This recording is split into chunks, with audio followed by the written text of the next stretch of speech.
So I recently did a video with Dr. Zoë Harcombe, and we talked about the nutritional value of vegetables. And as I knew it would, this gained a very big reaction.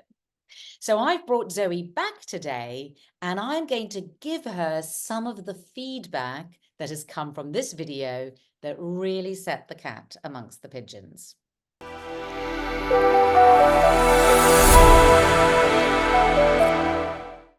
Hi, Zoe.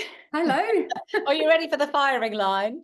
I deal in facts, not opinions. So knock it out and I'll knock you some facts back. And some people don't like facts, but they are nutritional facts and you can go and look them up for yourself. So far away and I'll give you some facts back.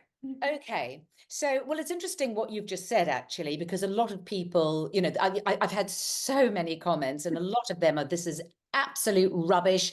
And Dr. So-and-so says this, the nutritionist said this, and this isn't true. And there's and, there's so much research.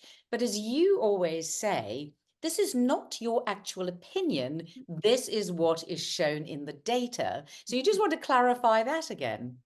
Yeah, and all I do is look at foods very analytically. So I've got a spreadsheet that I keep. You can compare food by weight, which is one way of doing it. So you can say, take 100 grams of this food, 100 grams of another food, and then compare it. Or you can do it by calorie, because the body actually registers calories rather than grams. The body doesn't much care that you've had a 50-gram bowl of cereal. The body cares that you've had, let's say, 200 calories, you've had X grams of carbohydrate or calories from carbohydrates. So there's different ways that we can compare foods, and I just love comparing foods. So I will look at foods by both grams and by calorie, comparing the raw products. So you're comparing light with light, cooking doesn't come into it. And then I know what the body actually needs. So why do we eat? We eat because we need complete protein, essential fats, vitamins and minerals. So it's really easy to just go down each food and say, right, does it have the essential fats in the form that we need them? Does it have the complete protein? Which vitamins and minerals does it have? And in what amounts per 100 gram? That's the one that I tend to use as a comparator. And you look at a vegetable, for example, broccoli, and you look at oily fish, and one absolutely annihilates the other. So all I'm saying is oily fish is much better for you than vegetables. If you like vegetables, eat them. If they don't cause you a problem, eat them. Some people will be familiar with FODMAPs, which is when people actually get irritated, particularly by certain categories of vegetables. And some people find that they're much better off avoiding things like onion, cauliflower, broccoli. Some people bloat after eating all vegetables or particular vegetables.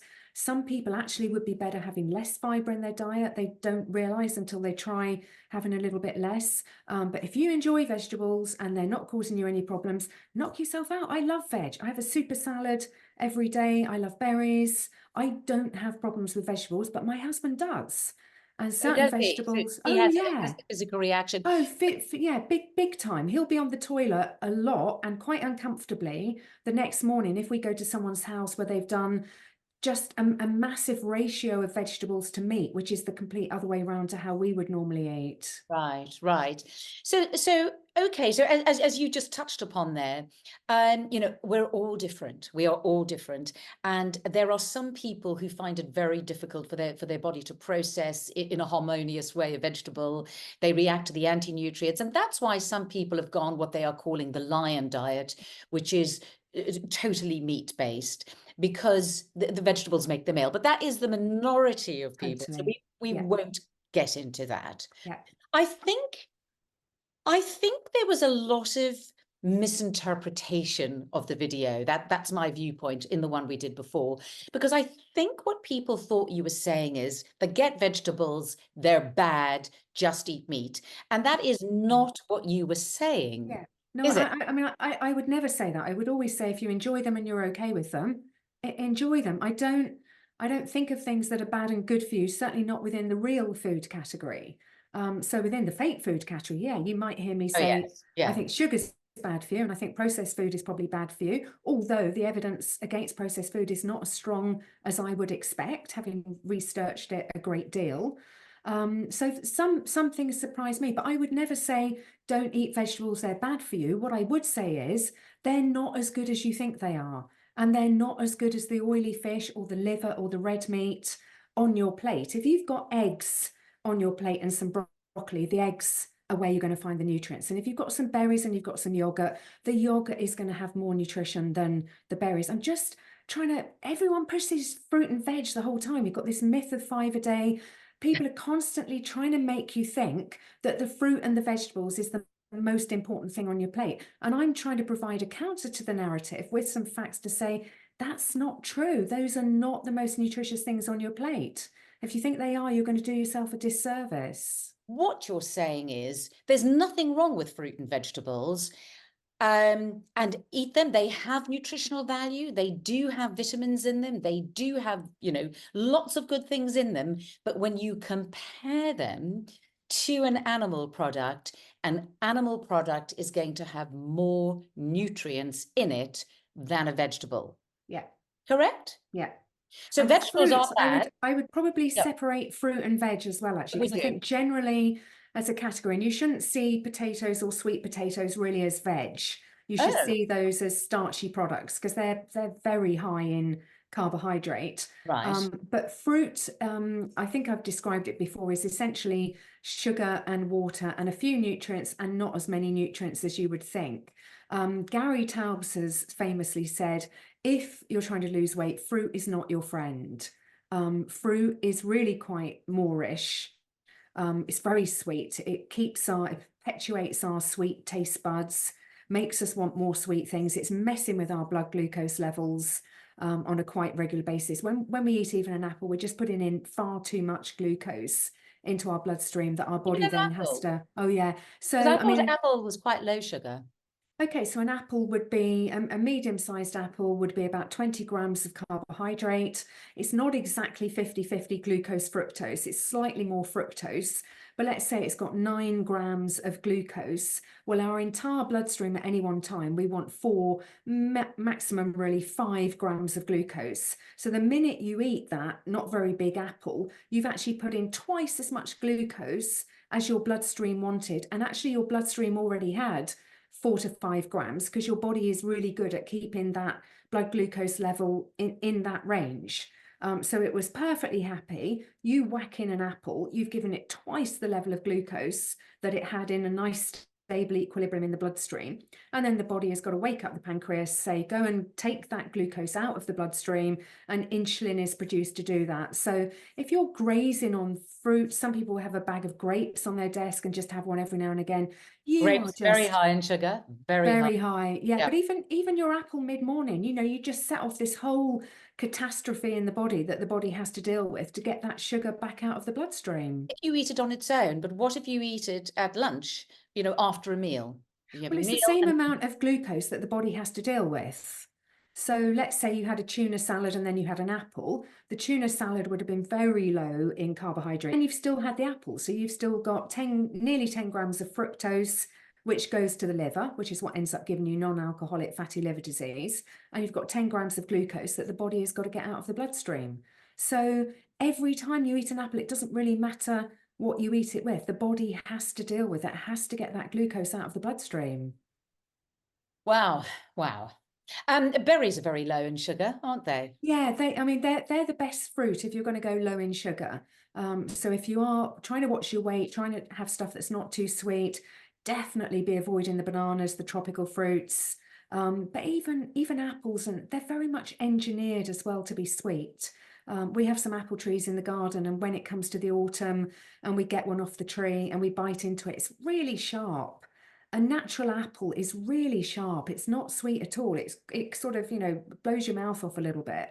And then you look at the ones that are all shiny in the supermarket and they're all regular. They've been engineered in some way and they're ridiculously sweet and Yeah. juicy. That's not food as it comes in the natural world. Interesting. But just to reiterify, vegetables, you're not in any way saying vegetables are bad, but be aware that there are more nutrients in animal products. Yeah. So that is the bottom line. Yeah. Okay, so the thing that really got people going Well, your comments about olive oil. So we started with olives, and you said, well, better to have the whole olive because actually olive oil is just processed olives. And a lot of people pointed out that it's actually a very natural process to make olive oil. You know, you stomp on the olives. It is, you know, yes, it's processed, but in a very natural way. So that's point number one. What would you Okay, say to that? so extra virgin olive oil that's the first cut where they're stomping on it. Beyond that, all bets are off.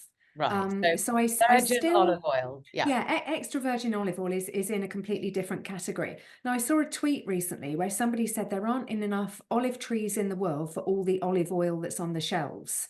And I thought about it and I thought, you know what, that is actually right. And the minute you move away from the extra virgin olive oil, you are mixing different oils. Now, I happened to look at one, I think it was called Olivio or whatever, which is only 1% olive oil and Oh, 99% other refined seed oils. So you really need to be careful with what you're buying.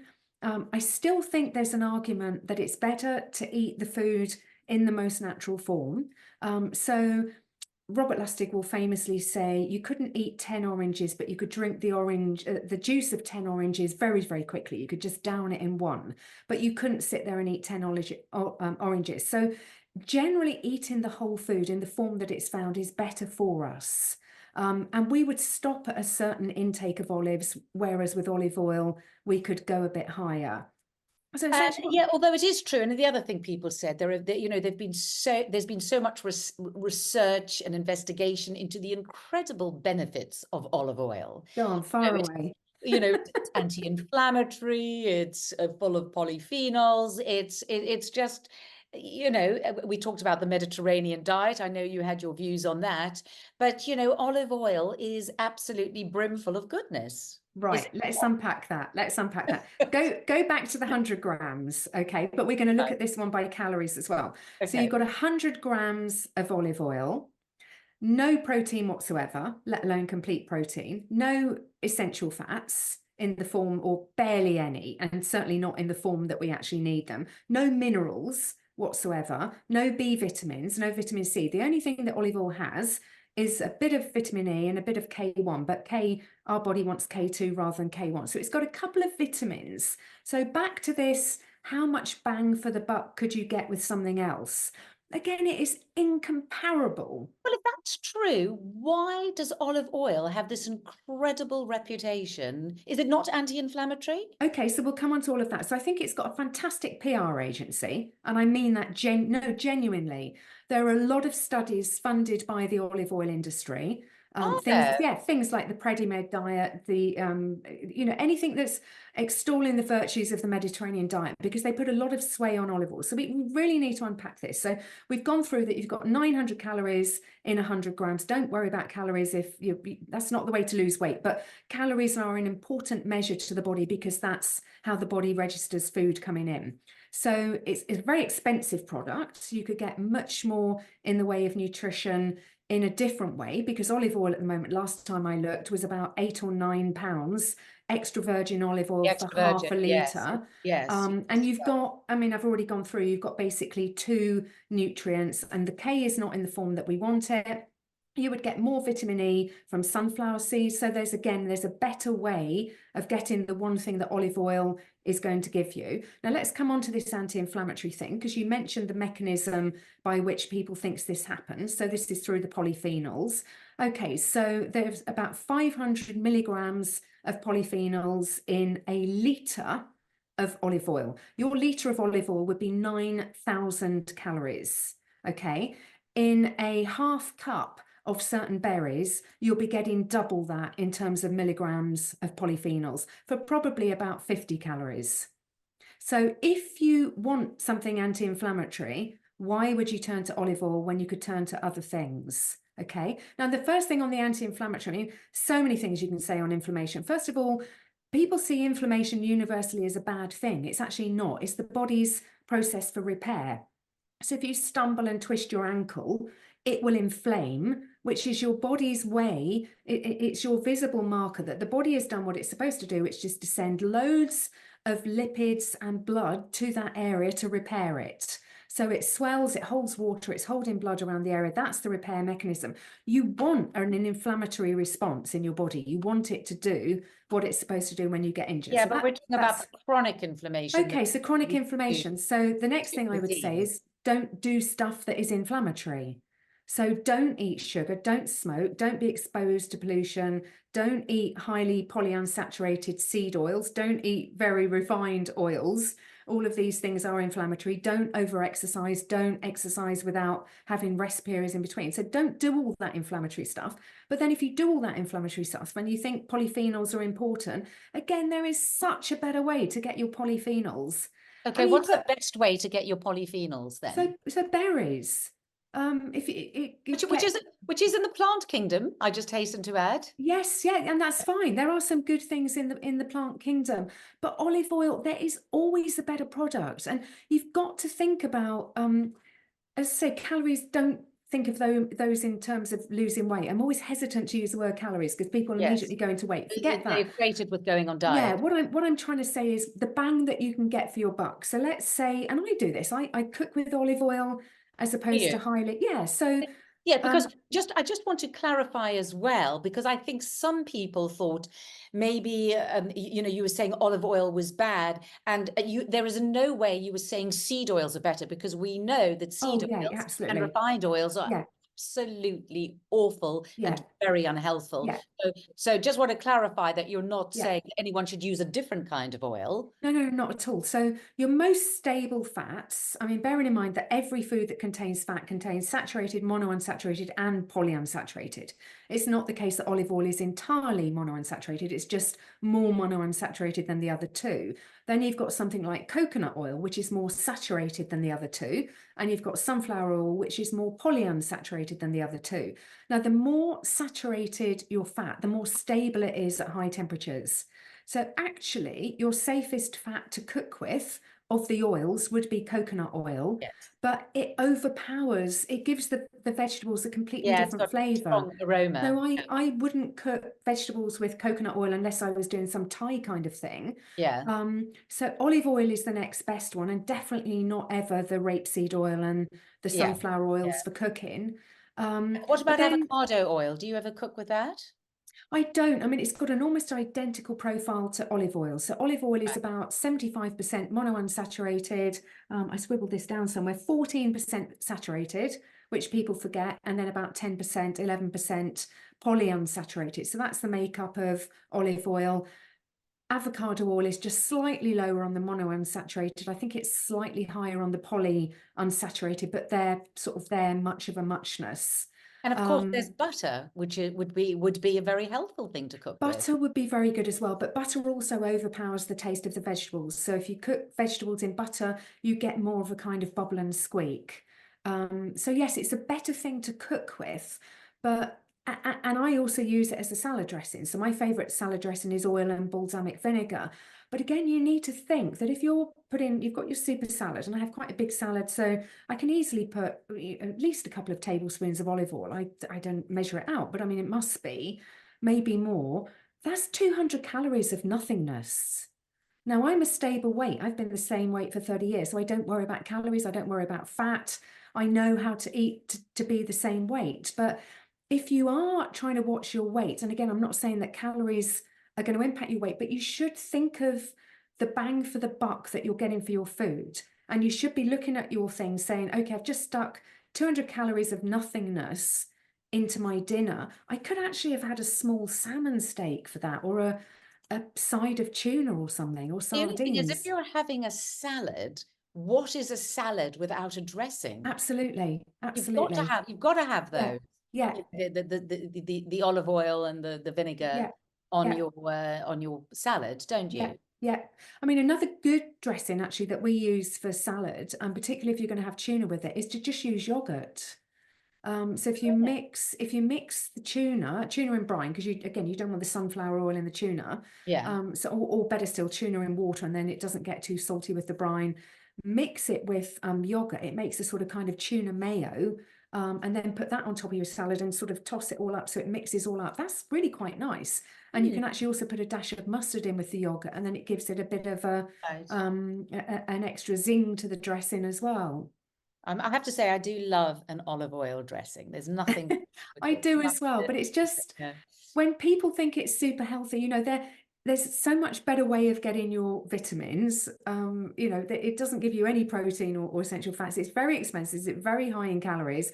There's way better ways of getting anything anti-inflammatory. People then say, oh, it's full of antioxidants. It's like, well, coffee has got more antioxidants than olive oil. And Oh my, do you coffee's know what? I think this video is going to cause more of a riot. You know, we're meant to be calming things down here, Zoe. So I mean, you can, I mean, again, if you go and look at antioxidants, there's a website called, you're looking for the ORAC score, basically, yeah. ORAC. And again, it's a fantastic database to play around from in the afternoon. Remember, I'm a numbers nerd. This is what I do. This is So how I did you say spend Orax? Oh, ORAC, ORAC. And okay. that's basically your antioxidant score. So you can put in olive oil. And what was it? I think I did put in olive oil.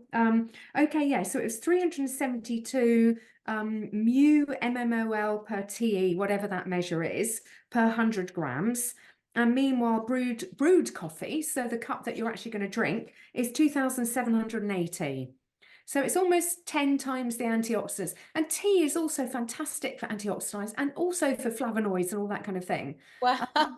Well, I'll take Spices it are up. This is brilliant. going to be a shock. So I can't believe that you're just saying, just like you said about the fruit and veg industry, you know, which copyrighted 5 a day and has good PR. And now you're saying the olive oil industry has really great PR. I mean, this is so hard to get one's head around because we've all, anybody watching this will have grown up being told that fruit and veg, eat your fruit and veg, olive oil is good for you. I can't, I mean, you know, it's really hard to get one's head around this, I have to say. It really is. It's I believe you on one level, but there's still a part of me that doesn't believe you. okay, what I don't you can't. believe? I've just been taught differently. You know what I mean? It's like, But what? everyone has. I mean, everyone thinks they know something about food until they actually go looking at the evidence. And I did. I was vegetarian for 20 years. I thought I could get all I needed by eating essentially plant foods. And I think I said on a previous video, I ended up in Moorfields Eye Hospital. You know, that's how deluded I was. When you go and look at the nutritional facts about food, it just blows you away. And you realize that pretty much everything we've been told about food and nutrition is wrong. And then you just have to say, well, why are they doing this? Are they trying to make us unhealthy or something? They're really trying to steer us away from red meat, fatty fish, Yes, full there are. fat And of dairy course, products. I mean, and I'm sure the reason there was such a big reaction is so many people are vegans, you know, Yeah. veganism is absolutely huge here. So honestly, this video is going to be a nightmare for anybody who is a vegan. I mean, this is not what they're going to be hearing. Of course, there's going to be a big reaction. I understand it and I get it. And the other thing that got a big hit and reaction from people was dairy. So, you know, we are told, I've read myself so many reports and, you know, opinions and articles about how dairy is bad for us. And then you said, just look at the nutritional value. We are clearly meant to have this. So, you know, once again, and look, and what, you know, especially vegans and a lot of people write and say, you know, it's very cruel, you know, the process in which they do get milk and they take the calves away from their mothers. And of course, there is just absolutely no denying that, which is why I always, you know, try to buy from humane organic sources because I always feel that it will be better. But you know, the fact is, you know, we're told that, you know, dairy gives you mucus, that it's not good for you, that it's, you know, there's so many reasons, you know, that it's addictive, it has an opiate effect on the brain. But you are saying that the data shows it's actually full of goodness. Can you think of any way in which dairy wouldn't be good for us? Is Oh, there yes. anything And I that is think, harmful about dairy? yeah, I think I said in the last podcast that it's got a real ethnic bias to it. So, in terms of Right. dairy intolerance, Yeah. only about 5% of white Northern Europeans are intolerant to dairy. but it flips the other way round when it comes to people of Asian origin, Right. and some other ethnicities. It's 95% are going to be intolerant to it. So that's Right. probably why you really don't come Right. across dairy that much if you travel around Asia or India. Right. Starbucks is not taking off over there, but Right. Starbucks does take off over here. And to address the animal ones, having been vegetarian for so long, I'm very hot on the animal welfare. So I've done a conference presentation up at the ethical dairies in Scotland. I get my milk from a farm where I know they're not doing the kinds of things that you were talking about. The supermarket milk industry, I am not a fan of. So I really do think you should be in touch with your farmer and getting it from ethically sourced areas where they are not separating animals from their Yes, mums I from mean, an early because age. I don't like the thought of having milk that's coming from a tortured Yeah, baby. I mean, yeah, nobody wants that. yeah. So Zoe, do you don't buy yours in a supermarket? Do you get your milk delivered to you Yeah, from the yeah. So farmer? every Friday morning, somebody from our local farm How drops off at the wonderful. doorstep eggs, milk, and cheese. Oh, and of Um, course you live in Wales. yes, which Does, really does this helps. farmer deliver anywhere else in Britain? Well, a number of farmers do, but I am aware it's a lot easier to do this in Wales and outside London. But it's one of the Right. reasons I don't live in London. We do have to make lifestyle choices, and Yeah. there's some downsides of living in the countryside, but there are some upsides as well. I know my butcher, I know my fishmonger, I know my local dairy farm, I know where my vegetables come from. Yeah. Food provenance is really important to me. Yeah. So I've sacrificed the joy of being in a city near theatres and friends and social Yeah. events to be out in the middle of blooming nowhere. And is that one of the reasons you actually moved there? Yeah, yeah. You Oh, make a decision at some point, and for me, it yeah. was about 25 years ago. Yeah. And I think more and more people are now because the cities are getting more and more crowded, Yeah. more and more polluted. But yeah, there's upsides and downsides. So okay, dairy, yeah, there's a big intolerance issue related to ethnicity. When you do look at the nutrient profile, I mean, it's fantastic for B vitamins, calcium, phosphorus, the bone nutrients. Vitamin D, it's got vitamin A, it's got small amounts of E and K, it's a complete protein. It forms actually about 10% of the energy intake of the United States. So there would be another issue that if people decreed, right, we're not going to have milk and dairy anymore, those calories would have to be replaced from equally nutritious sources.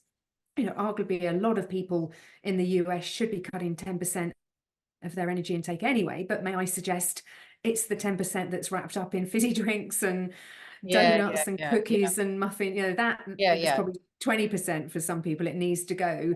But they would then need to replace that with eggs or oily fish or meat to get that kind of nutrient profile. As for it being addictive, when I mean, as you know, because you've sort of tried what we advise in terms of food eating, when people get back to sort of real basic real food, and let's say get back to sort of meat, fish, eggs, just natural live yogurt, vegetables and salad for a short period of time to kind of reset when perhaps they may have developed some intolerances or some gut flora imbalance, all that kind of thing. We do find that of those allowed things, the one thing that they might then crave would be the natural live yogurt. And it might simply be because it's the one thing left that's got a decent carb content. And if Right. you're having whole dairy, remember we've said before that nature doesn't put fat and carbohydrate in the same foods in good measure. When you're eating whole yogurt, it has got a measurable carb content and it has got a good fat content as well. So Right. it might be that it's triggering that sort of rare thing in the body of, oh, I've got that fat carb thing together, which is a little bit like ice cream, a little bit like a donut, and I like that, Yeah. which Yes. is the trigger that the fake food companies have latched onto. But But is it, but in the dairy form, it would be good for you. yes, yes. Yeah. Now, clearly, if I mean, addiction in my world is a very specific 4-step process. So, number one, you want a particular thing. Number two, you want more and more of that particular thing. Number three, you actually start to feel bad when you don't have that particular thing. And then number four, you get consequences of having that particular thing. So let's apply that to dairy. So let's say you start off having a latte on the way to work each morning, then you pop out mid-morning, then you want one at lunchtime. So you're into that stage two. I want more and more of this particular thing. Then stage three, you're running late one morning, you don't have time to grab your latte, and it's not the caffeine that's actually making you feel bad. Let's say it was a decaf latte. You get into work and you actually feel grumpy because you didn't have your fix. That's when you know you're actually developing a bit of an intolerance to milk. Oh, And the I do consequence, crave my cappuccinos. yeah, but do you then want another one during the day and then another one? No, Or I usually have one in there a you day. go. There you go. And I have one as well. I love my cappuccino or my Yeah. latte in the morning. I don't want another one. I'm not craving it.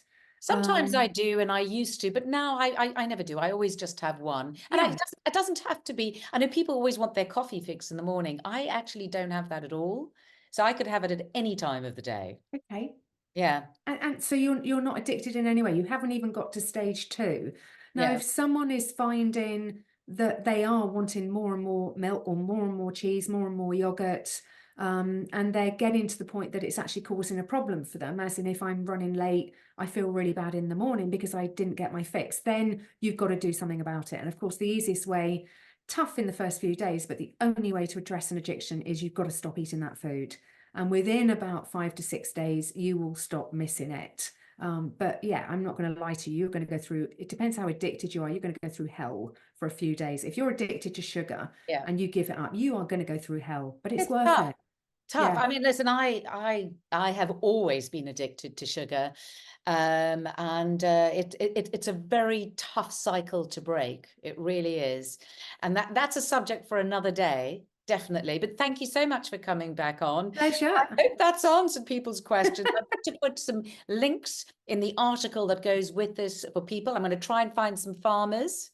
Maybe send me the link to your farm. Okay. Yeah. Yeah. Then And people will know. Well, no, they won't know where I live if I tell you my farm. It's quite a big all we area. know It is covers, I Wales. think. It's a big Yeah. place. There we go. Brilliant. Okay. Thanks, Zoe. Pleasure.